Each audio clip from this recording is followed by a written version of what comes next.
सभी को नमस्कार। करियर फर्स्ट चैनल पर आप सबका स्वागत है। डिक्टेशन लिखने के लिए तैयार हैं। Ready start.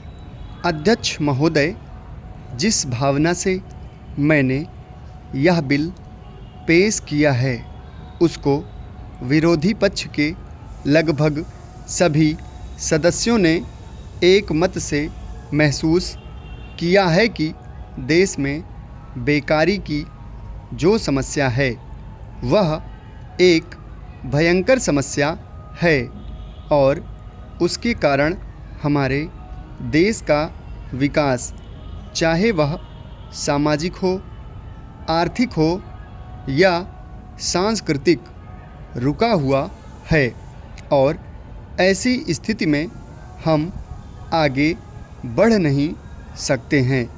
इसी प्रकार से इस परिस्थिति का निर्माण हम पिछले 54 वर्षों से देख रहे हैं।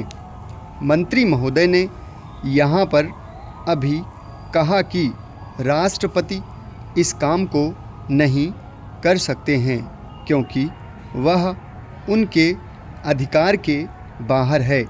आप राज्यों में राज्यपाल शासन स्थापित करते हैं जब यह देखते हैं कि किसी राज्य में वहाँ की व्यवस्था, वहाँ का विकास ठीक नहीं हो रहा है, जब किसी राज्य में गड़बड़ी फैल रही हो, विकास का काम समाप्त हो गया हो और जिम्मेदारी से लोग काम ना करते हों, तो वहाँ पर राज्यपाल शासन स्थापित किया जाता है। ऐसे बहुत से उदाहरण हमारे देश में मौजूद हैं।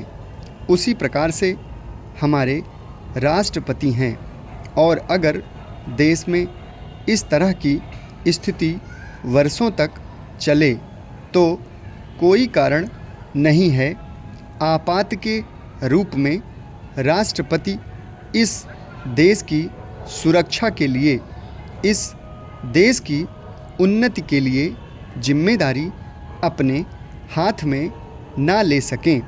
हमारे भाइयों ने बहुत से उदाहरण दिए हैं कि राज्यों में संयुक्त सरकारें नहीं चलीं, लेकिन उसके पीछे राजनीतिक हथकंडे थे।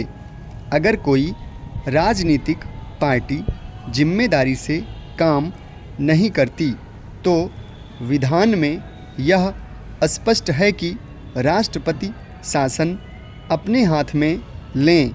मैं एक उदाहरण देता हूं कि संविधान में आदिवासी हरिजनों के उत्थान के लिए प्रण किया गया था कि 10 वर्ष में उनकी सामाजिक तथा आर्थिक स्थिति को सुधार देंगे, लेकिन यह सरकार उसमें भी असफल रही।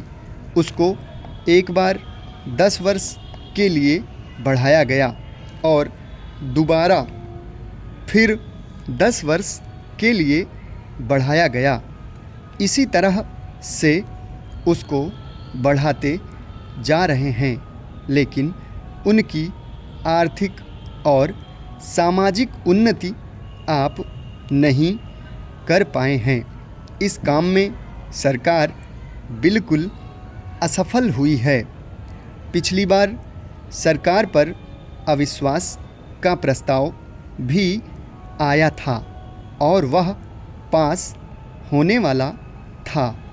इसलिए मेरा कहना है कि हमारे देश में यह जो बेकारी की समस्या है वह एक बहुत ही भयंकर समस्या है।